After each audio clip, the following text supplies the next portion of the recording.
Hello everyone, আমি সুচন্দ্রা। আমার নতুন একটা ব্লগে তোমাদের অনেক স্বাগত। পুরো ব্লগটা দেখো, আশা করি তোমাদের ভালো লাগবে। তো চিনির তো জানো এখন স্কুল ছুটিই চলছে, যেহেতু এখানে সংক্রান্তিতে ওই 7 দিন বললাম এমনি ছুটি থাকে, তারপরে আগে পরে যদি স্যাটারডে সানডে পড়ে যায় তাহলে কিন্তু বেশ লম্বা ছুটি, 10-11 দিনের। আর এই সময়টা কিন্তু বেশ ভালো ভ্যাকেশন প্ল্যান করা যায়, বাট এবার যেহেতু আমরা চিনির জন্মদিনে ঘুরে এসেছি তাই এখন আর কোথাও যাইনি, বাড়িতেই ছিলাম। তো সকাল সকাল আর লেটে উঠছিলাম, একটু রাত্রিরে আমরা দেরিতে টিভি টিভি দেখে শুচ্ছিলাম, তো বেশ রিল্যাক্সেই ছিলাম। সকালবেলায় উঠেছি, ব্রেকফাস্ট করব। আজকে হচ্ছে ভার্মিসলি, চিনি ডিমান্ড ছিল ভার্মিসলি নুডলস খাবে, মানে ভার্মিসলি বলেনি আর কি, ও অমলেট নুডলস খাবে। তো তোমাদের সাথে শেয়ার করেছিলাম সংক্রান্তি মঙ্গলবার সব মিলিয়ে না আমরা বেশ পরপর দিন নিরামিষ খেয়েছি। আর আজকে যদি তাকে চিকেন ভাত না দিতাম, সে বলেই রেখেছে কিন্তু যে আজকে চিকেন ভাত খাবে, তাহলে তার সাথে বড় অন্যায় করা হতো। ওই জন্য ওদিকে আমি একটুখানি ভার্মিসলিটাকে সিদ্ধ হতে বসিয়ে দিলাম। তারপরে ফ্রিজ থেকে চিকেন বের করে রেখেছিলাম, একটু বোনলেস পিসগুলো বাদ দিয়ে বাকি সব পিস নিয়ে নিয়েছি, তাতে একটুখানি নুন, কাশ্মীরি রেড চিলি পাউডার, হলুদ, একটু লেবুর রস দিয়ে ম্যারিনেট করে রাখলাম। না করলেও হয়, বাট ওই হাতে সময় ছিল করে রাখলাম। আর জানো তো, আমোদি মাছ না, আমি আর সন্দীপ লোটে মাছের মতন আমোদি মাছটাও খুব ভালো খাই।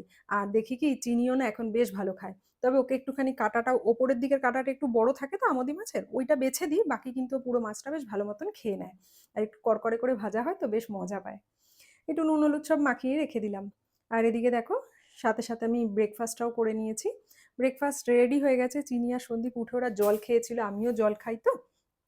তো তারপরে দেখো এইদিকে ব্রেকফাস্ট তো রেডি হয়ে গেছে, তো জল টল খাওয়ার পরে মোটামুটি 10-15 মিনিট বা আধা ঘন্টা বাদেই আমরা ব্রেকফাস্টটা করি। আর এই কফিটা জানো, ফিল্টার কফি, ছাঁকনি তো আমার কাছে নেই, বাট আমরা আরাকু থেকে ফিল্টার কফি কিনে নিয়ে এসেছিলাম, আর ভীষণ ভালো জানো তো। তো ওই ঘরের যে ছাঁকনিটা আছে ওটা দিয়েই ছেঁকে খাচ্ছি, বাট ওটা দিয়ে একটুখানি ভালো করে দুবার করে না ছাঁকলে না নিচেটা বেশ ভালো কফির গুঁড়ো থাকে। আর ফিল্টার কফির মানে স্মেলটা আমার খুব ভালো লাগে, খুব স্ট্রং। তো ওই আর কি, তিনজনে মিলে ব্রেকফাস্ট করলাম, দেন সন্দীপ প্রায় তার আধা ঘন্টা বাদে জিমে চলে গেল। আমি এবার ঢুকবো রান্নাঘরে। তো সন্দীপ জিমটা করে আসুক। আর এই যে চিনি এখন খেলবে। আর একটু কিছু সময় গেলে ওকে একটা ফল দেবো, তো ছুটির দিন যেহেতু স্কুলে এমনি সময় ফল নিয়ে যায়, আর ছুটির দিন থাকলে বাড়িতেই মিড মর্নিংয়ে আর কি ওই সময় ফলটা খায়। ছুটি বলে একটু উঠছিও আমরা দেরি করে। তো চলো, রান্নাতে বেশি ঝামেলা নেই, একটু মাছ আর চিকেনই করবো। আর চিকেনটা না আমি আজকে একবারে কুকারেই কষিয়ে টষিয়ে একটা হুইসেল দিয়ে নেবো, একটা কি দুটো হুইসেল দিয়ে নিলে হয়ে যাবে। তো চিকেন আমার খুব ভালো করে কষানো হয়ে গেছে। একটুখানি উষ্ণ গরম জল দিয়ে দুটো হুইসেল দিয়ে দিতাম, ততক্ষণ আমি এদিকে বাসনগুলো মেজে ফেলি। আর তার আগেও না আমার মাছটা করা হয়ে গেছে। আর আরেকটা কথা বলি, তোমরা আমাকে অনেকেই ডিএম করেছো বা অনেকেই কমেন্টস করেছো চিনির স্কিন কেয়ারের প্রোডাক্টগুলো শেয়ার করতে। আমার কাছে টুকটাক আরও কয়েকটা ভিডিও আছে। আমি মোটামুটি এই সপ্তাহে ওই সমস্ত ভিডিওগুলো পোস্ট করা হয়ে গেলে নেক্সট উইকে চিনির একটা স্কিন কেয়ারের ভিডিও অবশ্যই তোমাদের সাথে শেয়ার করব। তো রান্নাবান্না মাছ মাংস করা হলে এমনি রান্নাঘর খুব ভালো করে পরিষ্কার করি আমি, তারপরে মাছ ফাছ করলে তো আরও ভালো করে করি, নাহলে না কেমন একটা গন্ধ লাগে। দেন চিনিকে স্নান করালাম, সন্দীপ স্নান করলো, সব কিছু করে টোরে সন্দীপেরও যতই ছুটির দিন হোক না কেন কাজ তো থাকেই।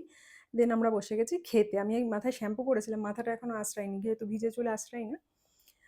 চেষ্টা করি যে কোনো সারা দিনের যে কোনো একটা মিল হলেও একসাথে বসে খেতে, তিনজনেই। আর ছুটির দিন হলে স্পেশালি লাঞ্চটা ব্রেকফাস্টটা আমরা একসাথেই খাওয়ার চেষ্টা করি। তো সবসময় ব্যস্ততা থাকলে হয়ে ওঠে না, বাট এগুলো আমি চেষ্টা করি আর কি। আর এই দেখো, আমাদের ঠিক ফ্ল্যাটের পাশেই এই ফুল গাছটার নাম জানি না, দেখতে অনেকটা পলাশ ফুলের মতন কিন্তু অনেকটা বড় সাইজ, খুব ভাল লাগছিল। দেন চিনি আবার ঘুম থেকে উঠলো, উঠে একটুখানি লিখছিল।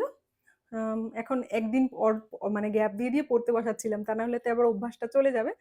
তারপরে বললো একটু পার্কে যাবে, আর ও সকালবেলা যেহেতু নুডলস খেয়েছে তো বিকেল হলাম তাহলে রাগি খেয়ে নে। খেয়ে দিয়ে আবার একটুখানি জামা টামা চেঞ্জ করিয়ে দেখেছো একা একা ক্রিম মাখছে মুখে। তো বললাম চল পার্ক থেকে ঘুরে আসি। এখন যেহেতু বিকালে ডান্সের ক্লাসটা থাকে বলেও না আর সেরকম ভাবে পার্ক টার্কে যাওয়াও হয় না। আর সন্দীপেরও অফিসের চাপ থাকে, আর পার্কটা আমাদের বাড়ির থেকে বেশ একটু ডিস্টেন্স আছে, ওই জন্য তো যখন সময় পাই মোটামুটি ওকে নিয়ে যাওয়ার চেষ্টা করি।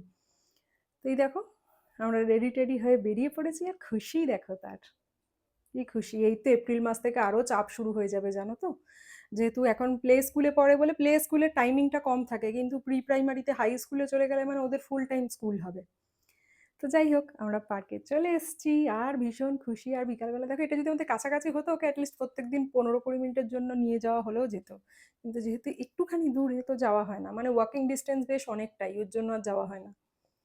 তো আর কি ওর মতন গেল। চিনি যখন আগে আরো ছোট ছিল, যখন স্কুলে ভর্তিও হয়নি বা ডান্সে যেত না, দেখবে পুরোনো ভিডিওতে মাঝে মাঝে কিন্তু আমরা ওকে নিয়ে যেতাম। সময়ের সাথে সাথে ব্যস্ততাও বেড়ে যায় তো, বাট এগুলো কিন্তু বাচ্চাদের খুব দরকার জানো তো। আর স্পেশালি এইসব কারণেই না আমরা ওকে প্লে স্কুলে দিয়েছিলাম, তা নাহলে তো একবারে মানে 3 বছর হলেই নার্সারিতে হাই স্কুলেই দিতে পারতাম। বাট এই প্লে গ্রুপে গেলে কি হবে, অ্যাটলিস্ট খেলবে, লোকজনের সাথে মিশবে, যেগুলো বাড়িতে হয়তো সবসময় হয়ে ওঠে না, স্পেশালি নিউক্লিয়ার ফ্যামিলিতে বা ফ্ল্যাটে ভাড়া থাকলে বা ফ্ল্যাটে থাকলে এগুলো হয়ে ওঠে না। আমাদের দিক থেকে তো মোটামুটি আমরা যখনই পারি চেষ্টা করি চিনিকে এরকমভাবে মানে যে কোনো অ্যাক্টিভিটিসের মাধ্যমে ব্যস্ত রাখা, যেগুলো ওদের এই বয়সের দরকার সেগুলো করা। বাকিটা তো অনেক সময় সময়ের উপরও ডিপেন্ড করে, তারপরে শরীরের উপরও ডিপেন্ড করে, বাইরের ওয়েদার সবসময় সবকিছু হয়ে ওঠে না। বাট ওটাই বলবো যে at the end of the ডেতে চেষ্টা করি আমাদের দিক থেকে যতটা ওকে এনগেজ রাখা যায়। আর এই সমস্ত অ্যাক্টিভিটিস না এইসব বয়সের বাচ্চাদের খুব দরকারও। তো বাড়ি আসার সময় জিলাপিলা খাবে, জিলাপিলা হচ্ছে জিলিপি নিয়ে এসছে। এসে আবার আমার দাদা ফোন করেছিল, যে ভিডিও কলে কথা বলছে আর জিলাপিলা খাচ্ছে। আমি আর সন্দীপ একটু ওয়েব সিরিজ দেখবো, আমরা একটু কফি বানিয়ে নিয়ে বসেছি, আর ম্যাডাম তার সংসার পাচ্ছে। ভিডিওটা শেষ করি, আবার দেখা হচ্ছে, টাটা।